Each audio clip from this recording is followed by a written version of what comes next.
talking about political campaign ads.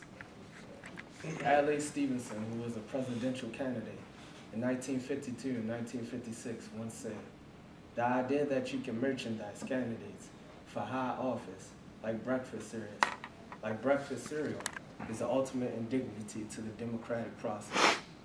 Basically, what he was trying to say in this quote is, they're comparing people to breakfast cereal. You put them out there and you show them off as if it's some kind of product, an item, but they're not really being themselves. They're just a product of who you want them to be. Also, Donna Brazile, who is an American author, professor, and political analyst affiliated with the Democratic Party, once said, "A campaign is about defining who you are, your vision, and your opponent's vision."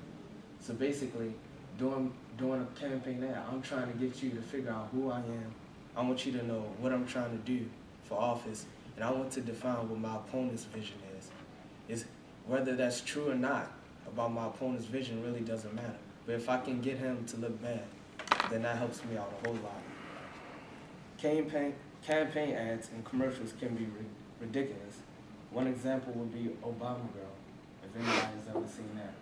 I mean, seeing a girl dancing around in skimpy clothing doesn't really help the economy, but it would help just any random pervert vote for Obama.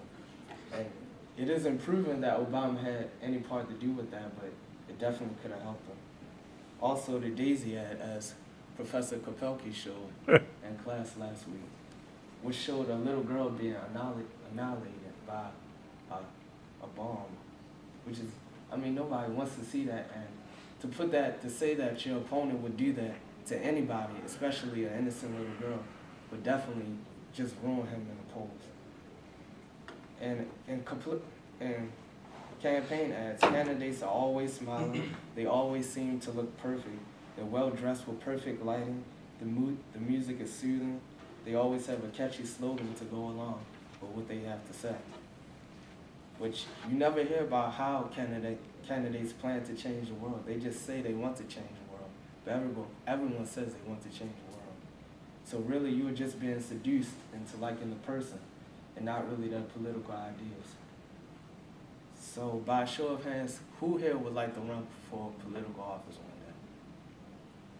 one day? 2 people. I'm sorry to break it to you, but if you was to do that today, you'd probably get destroyed. Because it costs a lot of money to run a political campaign ad. And if you were to run against an elitist, they would just destroy you. Because they have a whole lot more money. They can have political campaigns on Facebook, on TV, on radio, and it costs money to do all of those things. So money stops common people from having campaign ads, even if they have good ideas. So the same people are continually running over and over again. According to politicsdaily.com, more than $4 billion were spent on midterm elections alone in 2010. ThisNation.com, which is a website dedicated to presenting factual and unbiased information about American politics, conducted a survey about negative campaign ads, and I have the results. 59% of voters believe that all or most candidates deliberately twist the truth. 39% say that most candidates deliberately lie to voters. 43% believe that most or all candidates deliberately make unfair attacks on their opponents. 67% say that they can't trust the government in Washington only some of the time or never. 87% are concerned about the level of personal attacks in today's political campaigns.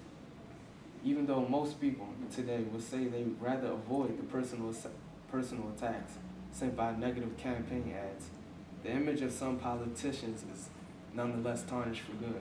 One example would be Herman McCain, who accused Rick Perry of bringing out his sexual scandals. So basically, his reputation is ruined for good, and his odds of winning a Republican nomination or even presidential nomination will never happen. Even though there is no way to forcibly stop negative campaign ads, we can still reduce its effectiveness by voting for people who run a clean and honest campaign. Thank you. Nice work.